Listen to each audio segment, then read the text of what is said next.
Hi, it's Christine Faulkner with Cava&Faulkner, estate planning attorney here in Elk Grove. Hi, Lana Shearer, family law attorney here in Elk Grove, California. And we are here for Family Matters, for our first edition of Family Matters. And today we thought we would talk about life insurance and how that can impact an individual or couples after divorce or in the midst of divorce, and how that impacts both the estate plan that they may already have, or if they're going to create an estate plan, how that kind of all plays out between the two types of disciplines, between estate planning and family law. So Lana, what made me think of this is that I have a client who went through divorce, and this came up during our planning when we were looking at the marital settlement agreement and trying to understand the provisions of that agreement and how that bound my client to take certain actions in the estate plan. So tell me a little bit about that from your perspective in family law. Sure. So a life insurance provision is a common provision we use, typically if there's minor children. Because as we know, when we're married, and if one of the parents should pass and there's life insurance, then it would go to the other parent to continue to care for the children. But in the event of a divorce, now you're not going to have that benefit.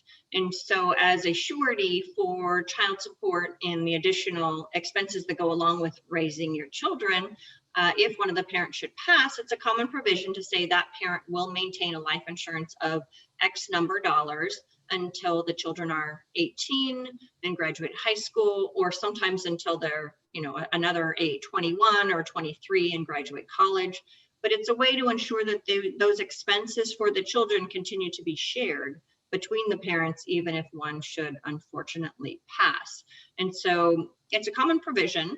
And sometimes it's also for spousal support. If you have a long-term marriage and you have a wide discrepancy in earnings during that marriage, then the lower earning spouse may, depend on that spousal support in order to meet their needs.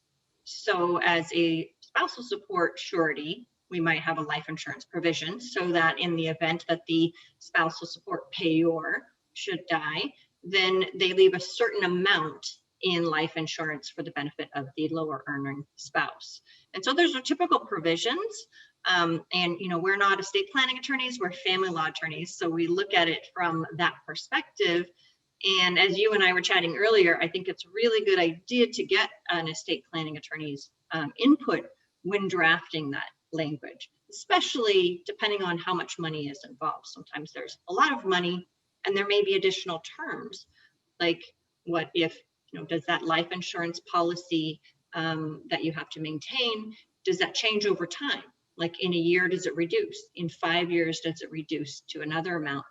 Probably be a good idea for estate planning attorneys and family law attorneys to work together in crafting that language for those provisions so that it's clear and it makes it easy for the estate planning attorney who's going to pick it up and now try and draft an estate plan that makes sure you're meeting those qualifications of the marital settlement agreement.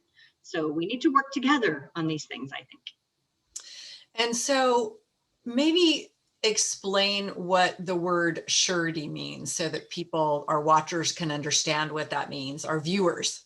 Right. So it's just basically insurance on the child support or on the spousal support that is to be paid by the higher wage earner. So it's just insurance. So if they should pass, then we are sure that the other party will continue to get some funds to meet their needs, meet the needs of the children, meet the needs of that lower earning spouse. So by surety, I really mean insurance. It's just to be sure that that party will be able to meet their needs because they're dependent on the higher wage earner, right. Especially if you share minor children, should one parent pass, there's a lot of things to consider. One parent will now bear all the expenses for the children, plus any child care and, the grieving process, counseling. What about saving for college, which we can do separately, but sometimes they don't. So there's a lot of expenses that will now be borne exclusively by the surviving parent. And that's not what's best for the children. So that's why we incorporate these type of provisions. So it's interesting when you're creating an estate plan for someone who's been recently divorced, and they're still kind of trying to figure out what the marital property settlement requires them to do. And so when an estate planning attorney comes into the picture to create a new plan for a client who has been divorced, one of the primary, important roles that an estate planning attorney performs for their client is giving them pretty broad guidance on beneficiary designations for their beneficiary designated accounts. And of course, life insurance is a beneficiary designated account, meaning the policy is worth X dollars, whether it's whole life, a term policy, and the beneficiary that the owner of the policy has named is the person who's going to receive the benefit if the owner passes away. And ordinarily, we can choose who that is, with some constrictions in California because we are a community property state. But ordinarily, most married people have named their spouses. But when they're no longer married, of course, the first thing that pops into their head is, I want to take my spouse off. I don't want them to get this windfall. And so working with the client in terms of giving them really solid guidance to tell them exactly what they need to do with those life insurance policies, whether they have one or multiple policies. There is obviously an overlap between the ordinary guidance that I might give, irrespective of the settlement agreement. But of course, we have to go and look at that marital property agreement to determine what is my client required to do in terms of naming beneficiaries.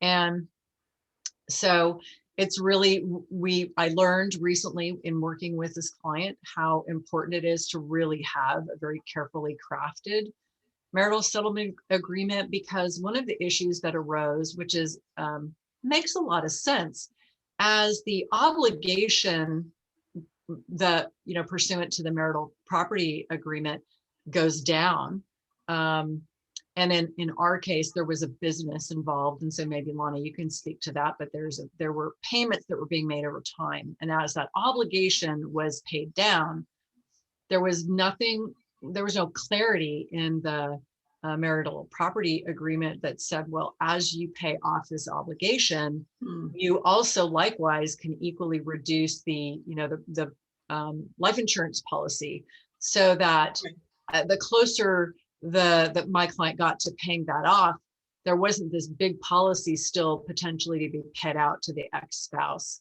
And there wasn't clarity on that. And there likewise wasn't clarity on whether it was even possible to name, as those payments were made, if it was possible to maybe name another primary beneficiary in proportion to the pay down of the obligation.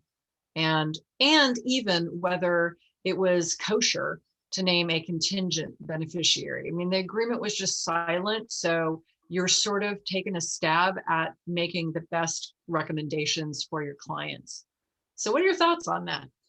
Well, they definitely need to be crafted with clarity. It sounds like in that one, was it a property division? And then the life insurance was the surety to make sure that property division was paid out instead of like support. Okay.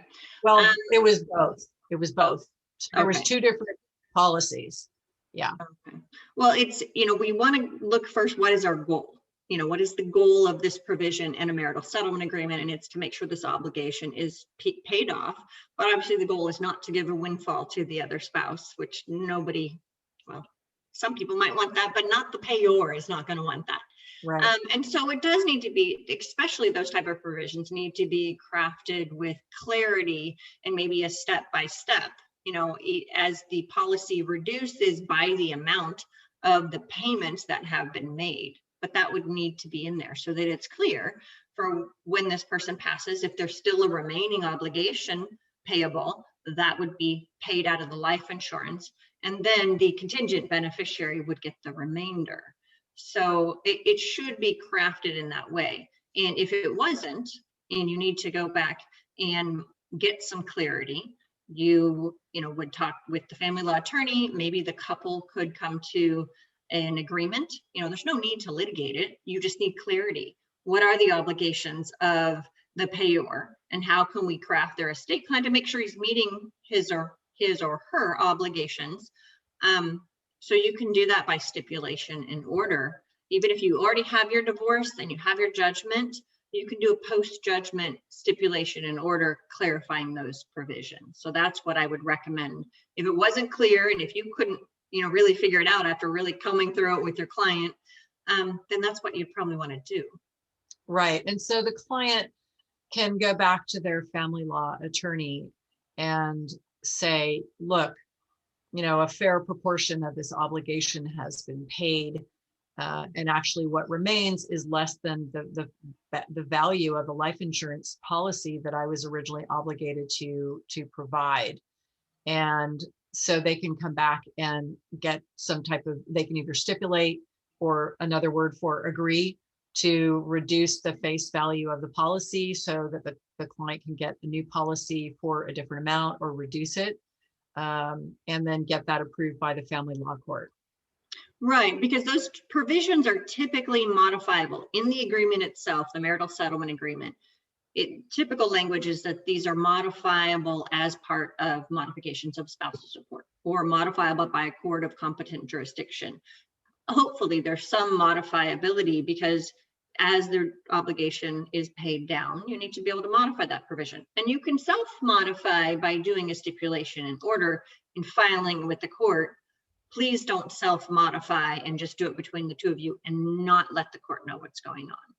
So I encourage people to reach agreements. That's what I do. I'm a mediator, but all of your agreements need to also be filed with the court and become the new court order, because only a court order is going to be followed should someone pass and you've modified your agreement between yourselves. That's not a court order. It's not, it's not effective. So it does have to be filed with the court. Right. So it's an informal agreement. And if, even if both parties agree, technically, if a party changed their mind in the future, having not have the court stamp of approval on it, they could have some real problems if they don't get the court order right up front. Absolutely, because things change. And so you always want to have it in writing, signed by both parties and signed by a judge. That's an order, and the court follows orders. Yeah. And so what is your experience with, I don't know if you have experience with like a spouse's willingness to modify a court order or the property settlement agreement in these circumstances where there's not a lot, there's some ambiguity, and the payor spouse, right, the one who's got the obligation to pay, is now coming to their ex-spouse saying, hey, this sort of isn't really fair, and I'd like to modify this agreement because I'm now on the hook really for more than I should be. So let's jump back in and change this. Have you seen that usually works out pretty well, or sometimes that doesn't work out so well?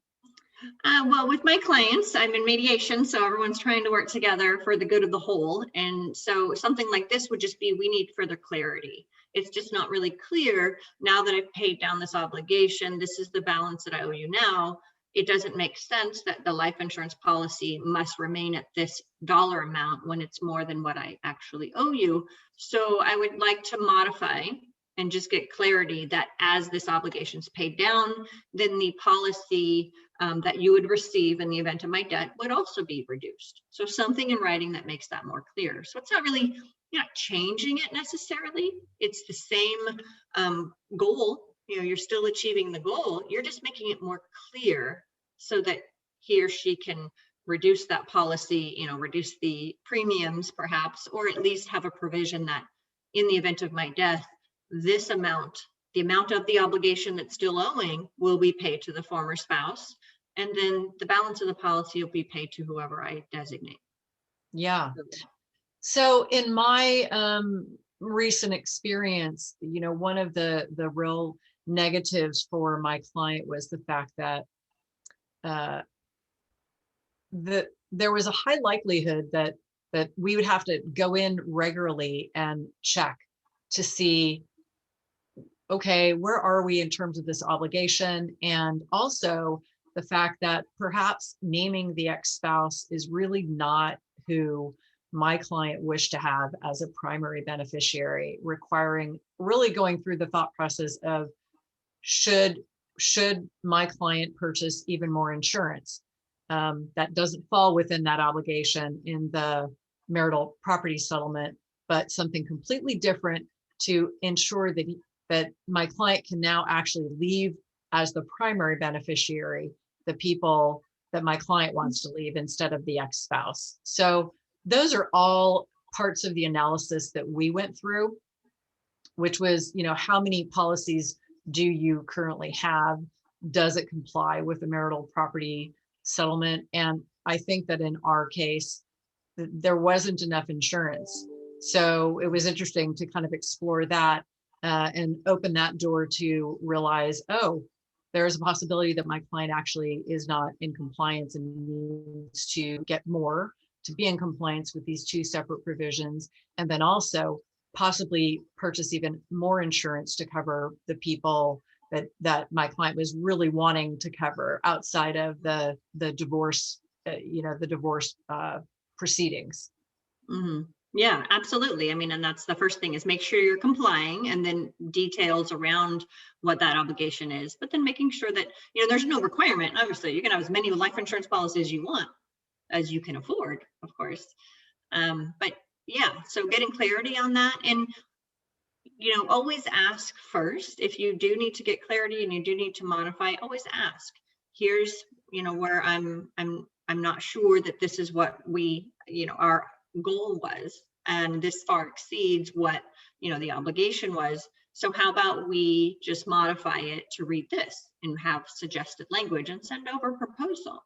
But Right. that if that's not possible and you're not able to reach agreement, you can always file a motion for a post-judgment modification and request clarity and, an updated provision from the court. Right. And I'm sure that unless a client already has an estate plan or then later gets one, this sort of thing just doesn't come up until we start looking at who do we name as a beneficiary for the life insurance policy. So it's quite interesting, the integration between the two, and how perhaps with precision, it can make everyone's life so much easier, and definitely not having to go back to court to get any kind of modification. I imagine that Right. clients who have been through the divorce process are not really relishing jumping back in for any reason if they can at all No, avoid they're it. not. They're not eager to get back into court for anything. And so something like this, if it just seems like it's hard and it might create another problem, they'll just rather not, they'd rather let it go and not deal with it, which is not the most effective way to handle it, as we know. So, that you bring a good point, which is, if you don't have a plan, if you don't have an estate plan, the time of divorce is the best time to relook at your entire financial picture and set up an estate plan, especially because you're no longer married. So your estate is not going to automatically pass to your spouse. You need to carefully set up an estate plan and plan for your future. And if there's any of these type of specialized provisions, obviously, life insurance sureties, you'll want to make sure that you're carefully planning for that. But I advise all my clients in their final closing letter that if they don't have an estate plan, they need to create one, or at least I advise them to create one. And then in our marital settlement agreement, it says that this agreement revokes any joint estate plans they may have, and also advises them to consult with an estate planning attorney. Yep. So that would be a great subject for another video that we could do. So Definitely. yeah, so great information. Thanks for educating our viewers and me as well. And we'll follow up on our next edition of Family Matters. So see you soon. Thank you. Great to be here. Bye. Bye.